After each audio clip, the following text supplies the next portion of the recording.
تەواوکاری وەڵامەکانی پێشوو شتێکت مابوو وەڵام من هەڕوم لە کادرۆن دامانی کۆمەڵە خەڵکی ئیسلام خوازیش تەبان کە ئێمەژۆگولایانی ئیسلامی مافی خۆمانە مخاتەبەیان بکەین بڕاتان هەبێ من تۆمن بۆوان ڕووم لەوانە کە قسەیان بۆ بکەم ڕۆژانە ئەم دەسەڵاتە گرفت بۆ دام و دەستگای ئیعلامی و دەعاوی و خێرخوازی و ڕێکخراوەی ئێمە دروستەکە هێزی یاسایی بوونمان لە پەرلەمان هێزی ختابە سیاسەکەمان بەو قۆتی ئەو دوانە ئێمە دەنگەکانمان پاراستومان زۆر کەس دڵی بە نەخۆشخانەی بەخشین خۆشە و مافی خۆمانە دەستکەوتێکە بۆ کۆمەڵی ئیسلامی زۆر ڕەخنیان لێگرتین کە بەس لە بوارێکا شارەزان خزمەتانیە لە بوارەکانی کە ئەو کۆمەڵی ئیسلامی الحەمدوللا لە کۆمەڵێ بواری ترە ڕەخنیان لێگرتین هەرگیز ناتوان کەناڵێکی داعوی دانن یەکەم کەناڵی داعوی بانگەوازە داماننا باشە ئەی چۆن بیپارێزین خەڵک دەبێ بزانێ بەو هێزە سیاسەیە کە هەمانە پاراستومانە ڕۆژ نییە بڵێن ئەو تەلەڤیزیۆنی هەولێر داخەن ئەو ڕادیۆی قورئانە داخەن ئەو تەلەڤیزیۆنی بانگەوازە ئاوا بەخشی نابێ هینەکانی ئاوا بێ مستەشفاکە مەشاکل و ئەی ئەمە تۆ کە دڵت خۆشە بەم دەستکەوتە داعاوی و خێرخوازیانە دەبێ بزانی چی پەرژینە بۆی دەنگی بەهێزی ئێمە پەرژینە بۆ ئەمانە دەنگی زیاتر ئەمە مخاتەبەیە بۆ دەنگدەری کۆمەڵی ئیسلامی دەنگدەرە گشتێکەوە لەو ڕووی تۆ قسەمان لەگەڵکردن ئەمانە کە دڵت خۆشە بەم کارە داعاوی و خێرخوازیانەی کۆمەڵ ئەی دەبێ بشزانی چۆن پارێزراوە بە قسەکردن و بە علاقات و بە سیاسەتی ئێمە ئەو کە احترامت ئەگرێ ئەو بەرپرسەی داری و حکومی کە احترامت ئەگرێ احترامی من لەبەر محەممەد حەکیم ناگرێ لەبەرەوە چی لە پاڵ لە پشت محەممەد حەکیمە کێ مەسوولەکەی تری کۆمەڵ ئەوی شوێ 6 پەرلەمانتارە مسەگەر لە حکومەتای ئەوە لە حکومەتای خیتابی سیاست ئەمانە هێزە بەخشێ بە تۆ ئێ باشە دەنگدەری کۆمەڵی ئیسلامی ئەتەوێ زیاتر بەهێزتر بم ئەتەوێ ئەو کارە دەعاویە و دەرز و دروست و مەدارسی شەرعی و کۆمەڵێ کاری چالاکی هەیە و سۆمای چاوان و کەمن لێرە ناتوان هەمووی ڕیز بکەم کە هەمووی خزمەتە بە هەتیوانی کوردستان خزمەتە بە نێدارانی کوردستان خزمەتە بە کەماندامانی کوردستان داوایە خزمەتکردنە بە عەقیدە و پەروەردەی خەڵکی کوردستان ئێ باشە دەتەوێت بەهێز بوون و بیپارێزم و گەشە زیاتر بکەم داوام لێەکەی بنکەی نەخۆشخانەی بەخشین لە شار و شارشەکانتر بکەمەوە باشە دەبێت بەهێز بم وەڵایی دابەزم خراپە بەهێز بم زیاتر یەکەم بە قوتر یەکەم هێزی سندوقەکانی هەڵبژار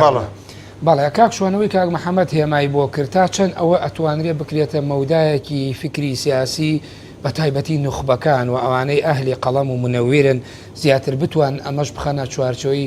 لۆژیک و لە زیهنیەتی خەڵکی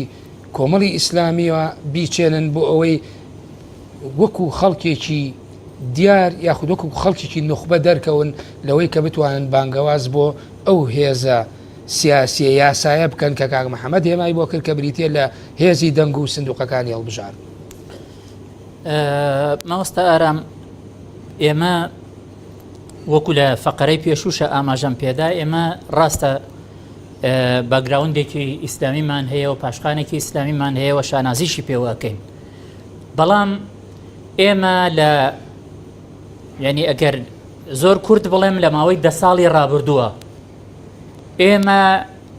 لە ناو کوورەی تاقیکردنەوەکانی هەرێمی کوردستانە بووین و ئەگەر نەڵێم لە یعنی لە پێشەوەی خەباتەکەەوە بووین هەرگیز هەنگاوێ دوانەکەوتوین لە هێڵی پێشەوەی خەبات لە پێناوی چاکسازیە لە خۆپیشاندانەکانی هەفتەی شوباتە لە داواکاریەکانی مافی موچە خۆرانە داواکاریەکانی مافی مرۆڤ یعنی ئەو لیژنەی مافی مرۆڤ کە لە لای ئێمە بووە یعنی پێشتر ئەسڵەن لە پەرلەمانی کوردستان لە ساڵی 92 ئەو لیژنەیە هەیە ئەسڵەن هەستی پێ نەکراوە لیژنەیەکی وا هەیە بەڵام لەو خولەی کە ئەکەوێتە لای سەرۆکی کۆمیسیۆنەکە لە پەرلەمانتارانی ئێمە ئەبێ سەیرەکەی ینی ئەو لیژنەیە بێتە یەکێک لە لیژنە زۆر کاراکانی پەرلەمانی کوردستان و هەرچی پرۆژەی چاکسازی هەبووە پشتیوانیمان لێ کردووە. ئێمە ینی حقیقەتەن بڵێم ئەگەر بگەڕێنەوە بۆ مەسەلەی مافی هاوڵاتی بوون کە لە دوای دوو جەنگە گەورە جیهانیە ماڵوێرانکەرەکە ڕوویدا لە ئەوروپا، یعنی کۆمەڵگەی بەشەری هەموو کۆمەڵگەی مرۆڤایەتی دوای هەموو ئەم هەوراز و نشێوانەی بڕیوێتی گەیشتوتە ئەوەی کە چۆن ژیانی ئینسان و ژیانی کۆمەڵگەکان ینی بە شێوەیەکی هاوسەنگ ئیدارە بکە. بۆ نمونە ئێستا مەسەلەن تۆ وڵاتانی یەکێتی ئەوروپا بە نمونە گەر وەربگرین سەیرەکەی مافی هاوڵاتی بوون، مافی سیاسی ئابووری کۆمەڵایەتی ڕووناکبیری، مافی دادگایی دادپەروەرانە، مافی نەتەوایەتی، مافی کۆمەڵگەی مەدەنی، مافەکانی مرۆڤ، ئەمانە یعنی چۆن چەسپیون بەو شێوە چەسپیون ئەو مافانە کە بە دەستوری کراون، یعنی هەموو شتێ لە جێگای خۆیەتی و دەسەڵاتەکان جیا کراونەتەوە، دەسەڵاتەکان بە نیشتیمانی کراون. حیزب لەوێ حیزبی خاوەن میلیشیا و خاوەنی بانق و خاوەنی مافیا و خاوەنی ئەم شتانە نییە. حیزب حیزبایەتیەکە، تەنها لەو مەجالە ڕێگەی بۆ هێڵراوەتەوە منافەسەی حیزبێکی تر بکە کە بتوانێت بەرنامەیە پێشکەشکە ئەم بەرنامەیە زیاتر مافی هاوڵاتی بوون و زیاتر خزمەت بە هاوڵاتی بکە. ئێمە وەکو کۆمەڵی ئیسلامی کوردستان و ئەم حیزبە لە ماوەی 10 ساڵی ڕابردووە کە لە خەباتێکی ینی ڕوبەڕووبوونەوە بووە لەگەڵ ینی ئەو دەسەڵاتە ینی خراپەی کوردستانە، ئەم حیزبە حیزبی ئیسلامیەکان نەبووە بەتەنیا، حیزبی ئیسلامیەکان بووە، مەسیحیەکان بووە، یەزیدیەکان بووە، حیزبی هەموو پێکاتەکانی کوردستان بووە. یعنی ئەو داواکاریانێک کە کۆمەڵی ئیسلامی هەیە بووە داواکاریەک نەبووە ینی بۆ تەنها بۆ ئەندامەکانی کۆمەڵی ئیسلامی. تەنانەت ینی ئێستا ینی منە بیستم ینی تەنانەت ئێستا کە محەممەد حەکیم باسی دەستگای خێرخوازی بەخشینی کرد. یعنی من ئەویستم لە ئەندامانی کۆمەڵی ئیسلامی ئەڵێن ینی ئێمە مەحرومترین ئەندامین لەوەی کە لەم دەستگا خێرخوازی بەخشین. بۆ چونکە ئەم دەستگایە زیاتر خەڵکی خزمەتی خەڵکی تر زیاترەکە، زیاتر ینی ڕووی بەلای خەڵکی ترایە. لەبەرەوە ینی ئەوەی کە کۆمەڵی ئیسلامی لە ماوەی 10 ساڵی ڕابردووە کردوێتی لە ڕووی سیاسیەوە، لە ڕووی کۆمەڵایەتیەوە، لە ڕووی خێرخوازیەوە بۆ هەموو خەڵکی کوردستان بووە و ئەوەی داوایەکە بۆ هەموو خەڵکی کوردستان بووە و ئەمەش لە مەو دوا داوایەکە بۆ هەموو خەڵکی کوردستان بووە. بۆیە ئەمەوێ دوا هەمین قسەم بکەم ئەویژەوەیە کە کاتێ خەڵکی کوردستان داوای هەڵوێست لەم لایەنە سیاسیەکەن، لەم حیزبەکەن، ئەم حیزبە زۆر سەخاوەتمەندانە هەڵوێستی ڕاگەیاندووە و هەڵوێستەکەیشی نەک لە پێناوی ئەوەی کە ینی ویست بێتی ناسکا بەسەر کەسێکە یا بیاوێ لە بەرانبەری ئەوە پاداشت وەرگێن، نە، بەڵام ینی ئەو هەڵوێستەی کە نواندوێتی بە هەڵوێستێکی دروستی زانیوە، بەڵام لە هەمان کاتا چاوەڕێی ئەوەکە کە جەماوەری کوردستان و هەموو چین و توێژەکانی خەڵکی کوردستان پاداشتی کۆمەڵی ئیسلامی بدەنەوە. بۆچی؟ بۆ ئەوەی بتوانێت بەهێزێکی زیاترەوە کۆی کاک محەممەد ئاماژەی پێدا بەهێزێکی زیاترەوە حزوری هەبێ لە پەرلەمان، بەهێزێکی زیاترەوە حزوری هەبێ لە حکوومەتی هەرێمی کوردستان و لە دام و دەستگا زیندوەکانی ئەم هەرێما، بۆ ئەوەی زیاتر خزمەت بە ئەوان بکە و زیاتر ئەم پەیامی چاکسازیە بچەسپێنێت. پێویستە چۆن ئەهلی نوخبە و قەڵەم ئەگەر بە کورتی وەڵام بیتەوە پشگیری ئەم هەڵوێستانە بکەوە، ئەم شەقامە قەرەباڵغ بکا کە تەنها وەکو ئەڵێ کۆمەڵ نزیکەی بە ئەگەر لە 2009ەوە 8 بۆ 9 ساڵە ئەم خەباتەی بەم شێوەیە گەرم و گۆڕتر کردووە، بەڵام تەنها چەند دقیقەیەکی لە هاوڵاتیەوەیە کە پاداشتی ئەوەی بداتەوە بۆ ئەوەی ئەم خەباتە بەهێزکە. پێویستە ئەهلی قەڵەم و نوخبە چۆن پشگیری ئەمانە بکەن. لەم ڕۆژانە من زیاتر کاتان ناگرم، لەم ڕۆژانە کە ڕێبین هەردی کە ئەو کۆڕێک گیرا بوو مداخلەیەکی کردبوو، یعنی من پێم وایە ئەوە جوانترین ئەوە جوانترین وەڵامە بۆ بەڕێستان کە پێویستە کات خەڵکی کوردستان بزانن کە کۆمەڵی ئیسلامی ڕاستە ئێمە ئەندامی کۆمەڵی ئیسلامین بەڵام کۆمەڵی ئیسلامی بۆ ئەوانە کۆمەڵی ئیسلامی مەوقیفەکانی بۆ ئەوانە وە کۆمەڵی ئیسلامی سوورە لەسەرەوەی کە مافە ڕەواکانی هاوڵاتیان بچەسپێ و بە دەستوری بکرێەوە دام و دەستگاکانمان نیشتیمانی بن. بەڵێ سپاس بەدریاخان وەکو کاک شوانیش هێمای پێکرد خۆی مۆدێلی ئیشکردنی کۆمەڵ لەم چەند ساڵی دواییدا جیاواز بوو خەڵک بووە زۆر هەتا ئەم چرکە ساتەش هەندێکەکەی هەر خەوی خراپ پێ تەسەوراتی خراپ بینی خراپ لەم هێزە چاوەڕوانەکان هێزێکی سیاسی بوو خەڵک وەکو هێزێکی ئایدۆلۆژی و داخرا و لە چوارچەوەی ئەندامگیری عریشەکرد بەڵام ئەم هێزە دوجار تێکەڵی خەباتی پەرلەمانی و حکوومەت و خەڵک و پێشی ناڕزایەتەکانی خەڵکەوە یعنی بوو بە جۆرێ لە کۆکتێل و تێکەڵەیەک هێزێکی سیاسی وەکو نخبەیەکی سیاسی ئاڕاستەی کۆمەلگایەکی کرد پێویستە ئەم خەباتە مەدەنیە چۆن ڕنگدانەوەی هەبێت لەم سەر و بەندەی هەڵبژاردننی پەرلەمانی کوردستانە کە با جارێکی تریش ئەگەر بیڵێمەوە خەڵک بەداخەوە لە ئەگەر سەیری هەڵۆینەکانی ڕابردوو بکە و سیاسەتانی لە ڕابردووە پێی ڕەوکرا بە داخستنی پەرلەمان ئازیێدانی پەرلەمانتارەکان بە پاسیفکردنی کاروبارەکانی پەرلەمان و نەچوونە پێشەوەی ئیشەکان پێویستە چۆن ئەم خەباتە مەدەنیە زیاتر پەرە پێباوە ئەم تێکەڵەی کۆمەڵ وەکو هێزێکی سیاسی زیاتر بچێتە ناو کایە جیاوازەکانی مەدەنیێتەوە کە هەڵبژاردنیش یەکێکە لە ڕەگەزەکانی کارکردنی مەدەنی لە هەرێمی کوردستان. ئێمە کاتێککە لەگەڵ ڕێکخراوە مەدەنیەکانە تەبان ڕێکخراوە ژنانیەکان و فرەڕەنگەکان تعامل لە چۆکە دەگەین پرۆژەمان هەیەەوە بۆ نمونە کاری هاوبەشمان پێکەوە هەیە بە احترافی خۆیان کۆمەڵی ئیسلامی بە تاکە حیزبی ئیسلامی لە سەحەکەدا بەرزە نرخێنن لە هەموو جانبەکانی پێشکەوتنەوە تایبەت و تایبەتر لە جانبی حقوقی ئافرەتان کە لە هەموو کای سیاسیەکانە بەرەو پێشیان بردووە و لە کایەکانی تریشدا من لێرەدا ڕووەکەمە جەماوەری هەرێمی کوردستان پێم خۆشە بە ئینسافەوە چاوتیژانە بڕوانە قەزیەکە زۆر چاوتیشتر من بەرامبەر بە قەزی هەڵبژاردن ئەگە دیراسی شار و شارچکەکانی هەرێمی کوردستان کەی ئێمەکو هەرێمی کوردستان لە هەموو ئۆرگانەکانە و تایبەت و تایبەتر منۆکو سلکی ئافرەتان و ڕێکخراوی خوشکان و ئافرەتان و ژنانەکان قساکەم شوێن نەبووە گەڕەک نەبووە لە هیچ شوێنێکی ئەم کوردستانەدا ئێمە الحەمدلله پشکی شێر و دەستی خێرمان بۆ درێژ نەکردبن لە جانیبی تەروبەری یارمەتی هەموو بۆ من لە چینی توێژی گەنجمان داوە توێشی گەمەندامانمان داوە بێجیاوازی ئەوە شمێژوو شایەتە هەمویان احترام بەوە دەکەن پێویستە دەنگدەرانی هەرێمی کوردستانیش بە ئینساف و بڕوانە قەزیەکە بڕوانە مۆقیفە جوامێرەکان و بڕوانە ئەوانەی کە بۆن لە پەرلەمان تاربوون لە عێراق کە تەنها و تەنها بۆ بەرژەوەندی گشتی کاریان دەکردن بۆ بەرژەوەندی شخصی وەزائیدەن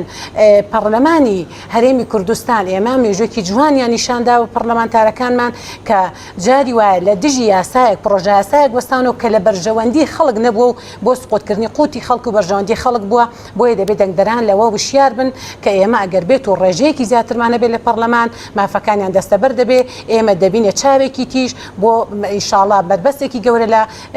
دروستبوونی گەندەڵ و گەندەڵکاران ئێمە ئەگەر دیراسە بکەین بۆ نمونە لە وڵاتانی زەلهێز بۆ کۆمریکا بۆ نەگەر کۆماریەکان و دیموکراتیەکان منافەسە بکەن یەکێکیان بردیانێکی تریان چێتە ماڵەوە بەڵام لە هەرێمی کوردستانە جیاوازە ئەگەر تاکە کورسێکیش بەدەستبێنی تۆ براوەیت و لەوێ بەشداری پرۆسەکەکەی بەس لێرەدا وەکو جەنابی مامۆستا محەممەد ئیشارەی پێدا تاوەکو قەبارەمان زیاتر بێ زیاتر ئێمە توانامان دەبێت زیاتر قسەمان دەخوات زیاتر دەتوانین زاڵم بەسەر قەزیەکاندا و دەتوانین بەربەست بین لەبەر ئەو کۆسپۆلەمپەرانی کە دەیخنە بەرگەکانی تری ئێوە ئەوەیە کە خەباتی مەدەنی و ئەم مەدەنیەتەوە لە ڕێگەی سندوقەکانی هەڵبژاردنەوە تاکە بژاردەیە کە بتوانێت وەکو کاک محەممەدی شێمای پێکردوە کاکشوان جەختی لێکردەوە یعنی ئەمە تاکە هێزێکە کە بتوانێت دەستەبەری ئەوە بکات خەڵک بۆ خۆی داکۆچی لە مافەکانی خۆی کە و دەنگی دلێر بەتەکی دێمە مێژومان شایەتە تەبەن بە مەدەنیەتەوە ئەوەی کە بۆ نمونە توانامانەوە بە زیادەوە توانەمان سەرف کرد بۆ خزمەتی گەل و هاوڵاتی بەبێ جیاوازی و لە هەموو چین و توێژەکە توانیمانە کۆمەڵێک ئامانجمان هەیە بکە ئامانجەکانمان هەموو شایەتن لە مێژویان تەبەن تۆمار کردو دەتوانین بە بەڵگەوە یەکە بێکان بخەینە ڕوو و تەبەن لە ڕووی مەدەنیەتەوە ئێمە الحەمدوللیلا جهودمان کردووە و وشیاری خەڵکمان کردووە و توێژی گەنجمان زۆر وشیار کردوتەوە چوونە ناو هەموو توێژەکانی کۆمەڵگا و لە مێژوی خۆمان ڕادەبینی و دڵخۆشیشین بەوەی کە الحەمدوللا جەماوەر لە سەحەکەدا کۆمەڵی ئیسلامی بەرز دەنرخێنێ و شایەتیشی بۆ دەدەن لە بە حکمی ئێمە لەگەڵ بۆ ئەدیانەکانی تریشدا کاری هاوبەشمان هەیە احترافیان کردو بۆیە لێرەوە من بە دەنگدەرانی هەرێمی کوردستان دەڵێن بە ئینسافەوە سەیری قەزیەکە بکەن و ئەو هەموو پرۆژە جوانە ئەو هەموو خزمەتەی کە کۆمەڵی ئیسلامی بە هاوڵاتیانی کردو بێ جیاوازی لە گشار و شارۆچکەکان وەکو جەنابی مامۆستا سەباعی شاری پێدا ئەمڕۆ بە دەنگێکی تۆ توانێت سەرکەوتن بەدەست بێنێ و دەنگێکی زیاتر بەدەست بێنێ و زیاتر قسەت بخوا دەسەڵاتە دەبێ و ئەو پرۆژە جوانانە زیاتر درێژە پێ بدرێ نەک لە حاڵەتێکدا خوانە خواستە سقوط بێنێ و سقوط بەکار و پرۆژەکانی کۆمەڵی ئیسلامیش بێت. بەڵێ سوپاس. کامەران کۆمەڵ چۆن نەتوانێت یعنی ئەمە لە ئاسی گۆڕەپانە سێوە لە گۆڕەپانە سیاسەکە و مەحفەلی سیاسی ئەمە بەرەو پێشەوە بەرێ زیاتر تامان ئەمە لە ئاسی جەماوەریە هێزێکی گەورەی سیاسی دروستەکەی بەڵام لە ڕووی متمانەوە تا ڕادەیەک هەتا ئێستا ژۆکو هێمایان بۆ کرد بە ڕێزان ینی جاری وایە تۆمەتبارەکری بە چیرۆرکردن کۆمەڵە تۆمەتی نەخوازرا و نەشیا و کەشایانی هێزێکی مەدەنی نییە ئەخرێتە شوێنی یعنی چۆن ئەکرێ ئەمە لە ئاستە سیاسیەکە هێندە باڵا بکە دوور بکەوێتەوە لە مانەژوە دوور یعنی ئەو تۆمەتانە هەر کاتێ پەنجەی بۆ ڕاکێشرا کۆمەڵی ئیسلامی نێکێ نەبێت لە ژمارەکانی ناو ئەو تۆمەتانە. سەرەتا بۆ کۆمەڵ جگەی شانازیە بڕاستی لەم چەند ساڵی ڕابردووە کەوا داکۆچیکارێکی زۆر گەورەی مافەکانی خەڵکی کوردستان بوو بەرگریکارێکی گەورە بوو لە سەمریدەی خەڵکی کوردستان بێگومان ئەم هێزدا تاکو و تەواجودی لە مؤسساتە زیاتر بێ ئەتوانێ ئەم داکۆچانە گەورەتر کات و کۆمەڵی ئیسلامی لە دەربارەی پەیوەندی لەگەڵ تیرۆرە و ئێمە هەموو ڕاستی ئازانینکەوە هەموو ئەو هۆڵانە شکستیان هێنا کە ئەویسترا کۆمەڵ لە تیرۆرەوە بگلێنن چکام هۆڵانە هەوڵێکن تازە نین و مێژوێکیان هەیە لە کوردستانە کە بەداخەوە لە کوردستانە ململانەی سیاسی نەیاری سیاسی زۆر جار بەرەو ئەوە ڕاستەیە بارودۆخەکە باکەوە بەرامبەرەکە بکە بە شەیتان و هەچی تۆمەتی ناشرینێ بۆی دروستکە بەڵام کۆمەڵ لەم مووقیفەیە زۆر سەرکەوتوانە پڕ لە شانازیانە دەرچوە بەڕای من جارێکتر ئێمە داکۆچی لەواکەینەوە بەڕاستی بۆی کەوە هەم دەنگدەرانی کۆمەڵی ئیسلامی هەم خەڵکی کوردستان کە بە گوڕوتینەوە بێنەوە سەر سنوەکانی دەنگدان ئەوەیە لە بەردەم ئەم دووڕیانە گەورەیە کە هەیە کە بەشداری نەکردن بەرەو چارەنووسێکی زۆر ترسناکیان دەبات من لێرەدا حەز دەکەم یەکشت باس کەم لە ماوەی پێشووە نووسەرێکی گەوری بەریتانی بە ناوی دەڤید هێرست بابەتێکی بڵاو کردوانێ لەسەر داهاتی مانگانەی پاشای سعودیە بەراورد بەگەڵ سەرۆکی ئەمریکا کە ئاڵەیە داهاتی مانگانەی پاشای سعودیە 2000 جار زیاترە لە داهاتی یەک مانگی پاشای سعودیە 2000 جار زیاترە لە داهاتی ساڵانەی موچەی سەرۆکی ئەمریکا کە ئەمیان مانگانە 800 ملیۆن دلار لە بودجەی خەڵک بە خۆیە بە ئەویان لە ساڵەکەیە کە سەرۆکی گەورەتری وڵاتی دنیاە 400,000 دلارە یعنی ئەمە چییە سەبەکە ئەمە سەبەکە نەبوونی حکومڕانێکی تەندروستە لە وڵاتە نەبوونی هەڵبژاردنە نەبوونی حیزبە لەبەرەوە ئەکرێ ئەم دۆخە لە سعودیە لێرەش دووبارە بێتەوە ئەکرێت لە هەر وڵاتێکی ترە دووبارە بێتەوە کە سیستمێکی حکومڕانی تەندروست لە ئارادا نەبێ و ئەم سیستمە کاتێک دروست نابێت کە هەڵبژاردن نەبێ هەڵبژاردنێکی ئازاد نەبێ و خەڵک نەتوانێت ئازادانە ڕای خۆی بات لەبەرەوە ئێمە داکۆچەکەینەوە بەڕاستی ئەبێ هەموو خەڵکی کوردستان بزانن لە بەردەم مەترسێکی زۆر گەورەیان ئەو مەترسیە بەس بەوە لا ئەچێکەوە خەڵک ئازادانە ئازایانە بچێتە سەر سنووقەکانی دەنگدان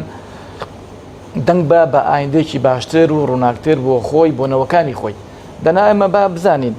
یعنی لە ئێستا خۆسەرۆکانی ئەمریکا یا ئەوروپا ئەمانە فریشتە نین کە حەز لە گەندەڵی نەکەن حەز لە ملیاردێری نەکەن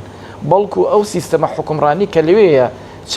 چاوی لەسەرێتی دەستوپی بەسووە کە نایڵ ئەوە بکات یاسا دیسپلین کراوە بەڵێ لەم ماوەی پێشوە سەرۆکی پێشووی کۆریای باشوور وازان 20 ساڵ حکم درا لەسەر بەرتیلێکی بچووکە وەری گرتووە لەبەرەوە دەسەڵات وەکو ئەڵێن خۆی لە خۆیان گەندەڵە وەکو نیچە قسێکی ئەڵێت دەسەڵات کە کەسێک دەسەڵات وەری عەقڵە دەزەیە چکە سوار خولیا و ئارەزوەکانی خۆیە بێت خەڵکی بیرەچێتەوە لەبەرەوە هەمیشە ئەبێت دەسەڵات خەڵکی کوردستان بزانن لە دەسەڵاتە شەریف نییە من کە چوومە دەسەڵاتەوە شەریف نیم ئەو کاتەکە ئەبێ خەڵک بیر لەوە کاتەوە چۆن ئەم دەسەڵاتە کۆت و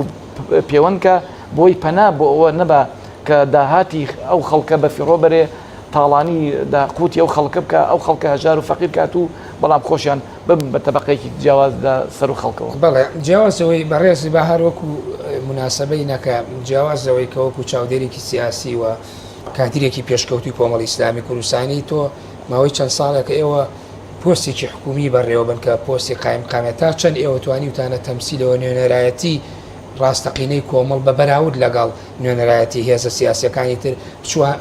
نمونەیەکی واتان پیشانداوە کە خەڵکی ئەو منتیقانەوە ئەو شوێنانەی قەڵەم ڕەوی دەسەڵاتی ئێوەی تیابووە یعنی پشگیری لە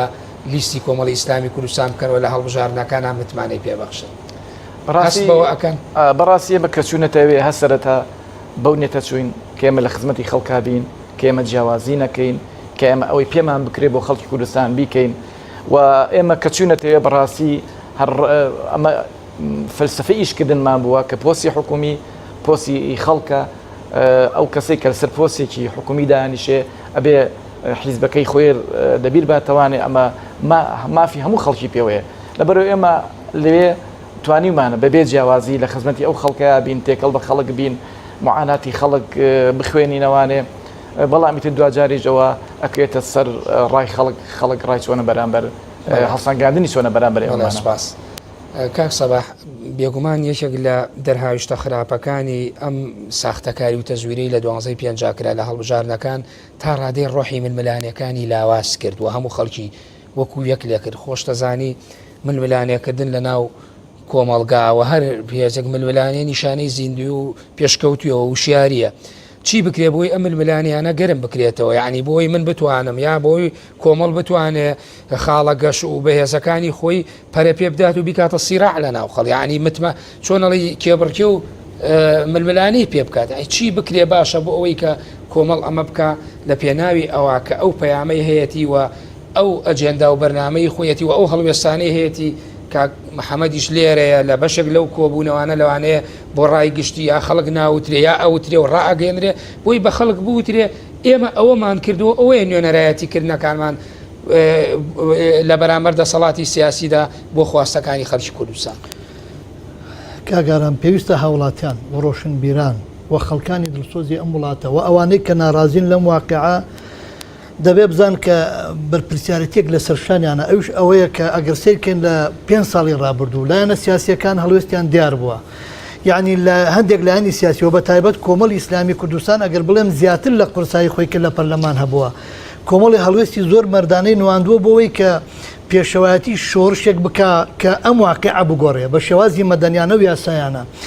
ئەوانەی کە دەنگ نادەن بەرپرسیارەتێکە لە ئەستۆیان ویژدانیان ئازار دەدا لەوەی کاتێک کە تۆ دەنگ نادەی بە ناڕاستۆخۆ بڕیارت داوە ئەم دوو لایەنە وەک یەکن کەواتە تۆ دێ ڕۆحێتی ململانێ دەمرێنی یعنی چۆن ئاسوودە بین لە کاتێکە لایەنێکە دزی لەسەر و سامانی ئەم وڵاتە کردووە بڵێن قوتی و هاوڵاتیانی بڕیوە وڵاتی تووشی قەرز کردووە کۆمەڵە بریاری سەقەتی داوە کە بەشێک لە خاکی وڵات لە دەستدراوە لەگەڵ حیزبێکە زیاتر لە قورسایی خۆی ململانەی کردووە لەسەر مافەکان بەدەنگ هاتووە داکۆکی کردووە هەوڵی داوە کاتێک کە تۆ برارێک دێتە بەردەستە لە سندوقی دەنگدانا بڕیار بدەی کاتێک کە هەردوو لاوەک یەک سیرەکەی تو ئەڵێ من ئامادە نیم متمانە بە هیچکیامیان بدەم ئایا ئەمە دەرونیان ئازار نادا ئەمە جۆرێک نییە لە نادا پەروەری بۆیە بەڕاستی وەکوتم بێ هەست بۆ مەسوولیاتە بکەین بۆ چەند ساڵی داهاتوو بۆەوەی ئەو ململانێ بەردەوام بێ ئەو لایەنە سیاسیانە هەوڵ بدەن و نەڕووخاو بن ئومێدیان بەخۆیان هەبێ دەبێ ئەم هاوڵاتیانە بڕۆنە سەر سندوقی دەنگدان و پشتگیری ئەو لایەنە بە هەڵوێستانە بکەن ئەگەر سێرکن کاکەرم حتا ئەگەر تەزویریش بکرێت کە وەکوتم ئەگەر مەجالم بی لایەنەکان دەبێ هەموو هەوڵە بدەن بۆ ڕێگری بەڵام ئەگەر تەزویریش بکرێت ئایا هاوڵاتیان دەنگ بدەن بەو لایەنانە لە سندوقەکانی دەنگدانا پشتیوانیان هەبێ بەڵام بە تەزویر دەسەڵات و تەزویرچەکان لایەن بردبێ ئەمە باشترە یا فعلەن حیزبەکان بەو هەموو هەڵوێست و جوامێرەوە نەخێر هاوڵاتیان پشتیوانیان نەکردون چونکە ئەگەر دەنگی سندوقەکانیان هەبێ و دزرابێ خودی حیزبە بە هەڵوێستەکان بێزار نابن بێتاقەت نابن لە هەڵوێستەکان پاشگەز نابنەوە بگرە هەوڵی زیاتریش دەدەن چونکە دەزانن دەنگی حەقیقی کوردستان پشتیوانیان بووە هاوڵاتیان ئەوانان ویستووە تەزویر نێڵاوە اینجا لایەنە تەزویرچیەکانیش بۆ خۆیان قورسایی لایەنەکانیان بۆ دەردەکەوێ کە هاوڵاتیان پشتیوانیان بوون ئەوە ئەمان بە تەزویر ئیرادەی خەڵکیان پێشێل کردووە گەرنا ئیرادەی میلەت لەگەڵ ئەوانە وڵاتانی دراوسێش کە من دڵنیام ئاگادارن لە تەزویرەکان و دەزانن سندوقەکانی دەنگدان و ویستی و ئیرادەی خەڵچۆن بووە و ئەوە تەزویر بە ئاراستەیەکیا دەبا قورسایە و حیزبانە لەلایەن زیاتر دەبێ بگرە دەزانن کە سنگ و قورسایی ئەوان چۆنە لەبەرەوە من قەناعەتم وایە بە هەر جۆرێک لە جۆرەکان بێ هەر بێ ئومێدێک بوو بێ دەبێ هاوڵاتیان بۆەوەی ئەم واقعە بگۆڕن بۆی ململانەکان بەردەوام بێ بۆی حیزبە جوامێرەکان دەنگیان بەرزتر بێ و ئومێدیان بە خۆیان زیاتر بێ و تەزویرچیەکانیش قورسایی خۆیانیان بۆ دەرکەوێ ئیلا دەبێ ئەو ڕۆژە کەوتم لە 4 ساڵە ڕۆژێکە لە سندوقی دەنگدانە بڕیاری خۆیان بدەن ئەوان بڕیاری دروستی خۆیان بدەن و مەسئولێتی خۆیان جێبەجێکەن و هەز بۆ بەرپرسیارەتی بکەن ئەوە ئەگەر دوایی نەتوانرا پارێزیە با تەزویرچیەکان مێژووی خۆیان ڕەشترکەن کەەوە مەسئولێتێکە لە سەرشانیان و ئومێد دەکەم حیزبە دەسەڵاتدارەکانیش هەز بە و مەترسیە بکەن کە ڕووی هەرێمی کوردستان بەرەو ناشرینی دەڕوا و ئومێد دەکەم لە خەمی ئەوە بن جەماوەری کوردستان ئەگەر بێ ئومێد بن لە هەڵبژاردن پەنا بۆ چیتر بەرن ئەمە مەسئولێتی حکومەت و حیزبە دەسەڵاتدارەکانە کە جەماوەر ئەوەندە بێ ئومێد نەکەن کە بەدیلی هەڵبژاردن شتی تر بدۆزنەوە نە ئەبێ هەڵبژاردن کۆتا بڕاردان بێ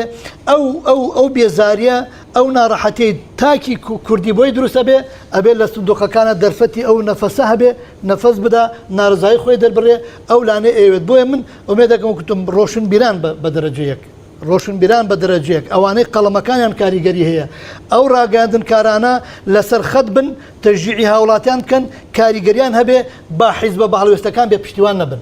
با ئەو ڕۆحێتە نەمرێ ئەو هەنگاوی کە زۆر نزیک بوونێتەوە لە چارەسەر دوورتر نەکەوێتەوە پێویستمان بە چەندەها ساڵی تر بێ بەدایان ساڵی تر بێ زۆر هەنگاوی باشمان بڕیوە پشتیوانی هاوڵاتیان نزیکترمان نکاتەوە لە ئامانجەکە بێ هەڵوێستی ئەوان قەناعەتم وایە دوورمان خاتەوە لە ئامانجەکە کە ئومێد دەکەم ئەمە لە سندوقی دەنگدان لە ڕۆژی هەڵبژاردننی ئەم جارێ پەرلەمانی کوردستانە ئەنجامێکی دڵخۆشکەر بێ بۆ حیزبا بە هەڵوێستەکان بۆ دەنگدەرانی کوردستان. بەڵێ سپاس کاک سەباح. کاک محەممەد من لە بەرنمەیە وە لەم مێزگرتە شتێکی ئەوتۆم نەماوە بێگومان جەنابەت ڕای زۆرینەی حیز بووە ئەو خیتابەی کە پێویستە بۆ هەم ئەندامانی کۆمەڵی ئیسلامی کوردستان و بۆ خەڵکیش بە شێوەیەکی گشتی لێرەوە ڕادگەیان لەم بەرنامە بەڵام ئەمێ هەر دوا دەرفەتت بۆ بەجێ بێڵم بە کورتی ماوەی بەرنمەکەمان بەرەو کۆتاییە چێ ئەو حەزەکەم لەژێر ئەو تایتڵا بزانم کۆمەڵی ئیسلامی کوردستان هێزی هیوا و متمانەیە دوا قسەی خۆت بکەیت.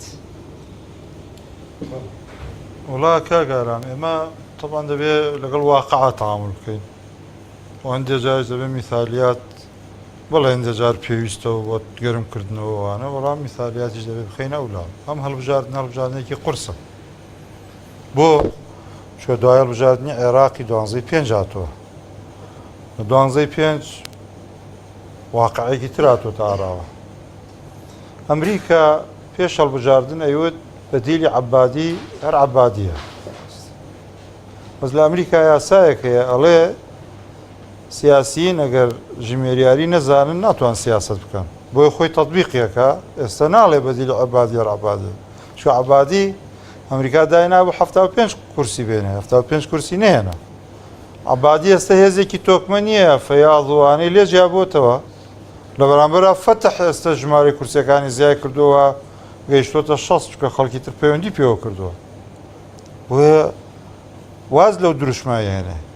دێتە سەر دروشمێکی تر ئێمەش واقعێک بۆ تەزویر کراوە و نەتیجەکان بەو شێوەیە کە دیارە بەڵام با بێین ژیانی سیاسی کۆمەڵی ئیسلامی کوردستان بخوێنینەوە ئەو ناڕەحەتیانەی لە ڕۆژی ڕاگەیاندنی کۆمەڵی ئیسلامی کوردستان و هاتووتە ڕێمان ناڕەحەتیمان پەڕاندووە دوایی بە سەرکەوتن و بە گەشەکردن و بەوە گەیشتوین حزبی سیاسی تر لە هەڵبژاردننی کوردستان دەنگی زۆر کەمێنە بۆ بەغدا خۆی ڕاست کردەوە هەمومان ئومێدمان وا بوو حەقیش وا بوو هەڵبژاردننی کوردستان پێشکەوێت هەڵوێستە سیاسەکانی ئێمە زیاتر بۆ کوردستان بوو چاوەڕێی بەرووبوومەکەیمان لە هەڵبژاردننی کوردستان ناکرد ئەوە تاخیربوونی کوردستان و وەزعی بەغاوای کرد عێراق پێشکەوت دروشمان بۆ عێراق جیاواز لەگەڵ دروشمان بۆ کوردستان هەڵوێستە سیاسیەکانمان مساعدە بۆ ئەوەی دروشم و بەرنامەی چاکمان بۆ کوردستان هەبێ و بە گەرم و کوڕی بەشداری بکەین بۆ کوردستان زۆر گرنگە ئەم جارە بۆ کۆمەڵ ئیسلامی کوردستان دائیمەن و لە ڕاگەیاندن من ئەم پەیامم بۆ جەنابتانە دائیمەن وەکو چۆن ئێمە هەموو خەڵکێکی مسلمان یان دروشمی بسلمانان لە غەزەواتی ئیسلامیە لە سەردەمی پێغەمبەرەوە صلی الله علیه وسلم تاکو خلافەت کۆتایی هات چی بووە لە شەڕکردن ئاڵێن چی ئەڵێن ئیمە نەسر و شادە یان سەرکەوتنیان شادەت وانە بۆ چکە شادەت و دوا ڕۆژ بەڵێن دراوە ئاماژە دراوە و خوای گەورە لە قورئان و پێغەمبەر بەبێ فەرموودەکانی کە بۆ مسلمانان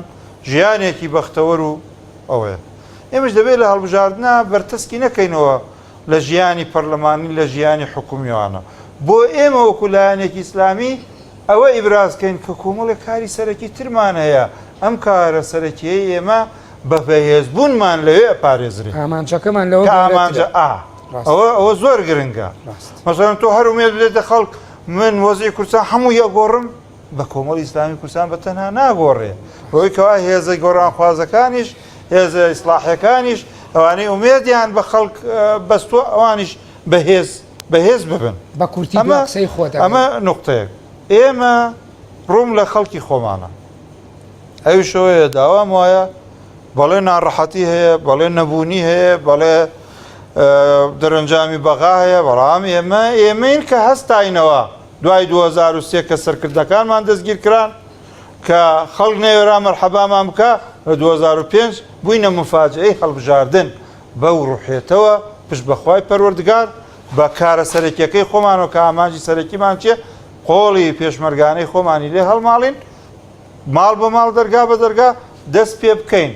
ئێمە دەبێت دروشم و واشمان کردووە دروشمی کۆڵ نادەین و بەردەوامین بەرز دەکەینەوە کۆڵ نادەین هەر ناڕەحەتێک هاتوۆتە پێش کۆڵمان نەداوە ئەگەر ناڕەحەتێکیش لە دەرجانی هەڵبژاردنە بێت گەرچی کۆمەڵ ئیسلامی کوردستان بەتابەت لە پارێزگای سلێمانی لە نەتیجەی هەڵبژاردنە لەگەڵ تەزویرەکانە پێش چەند هێزێکی سیاسی کەوت کە هەرگیز لە هەڵبژاردنەکان پێشی نەکەوتووە ئەوە نقطەیەکە تۆ بەڵێ وەزعەکەت بەدڵ نییە و دەرەنجامت بەدڵ نیە بە زۆرە نەختی خەڵکی کۆمەڵۆرە نەختی وردیش بەرەوە خۆ تۆ لە سلێمانی کە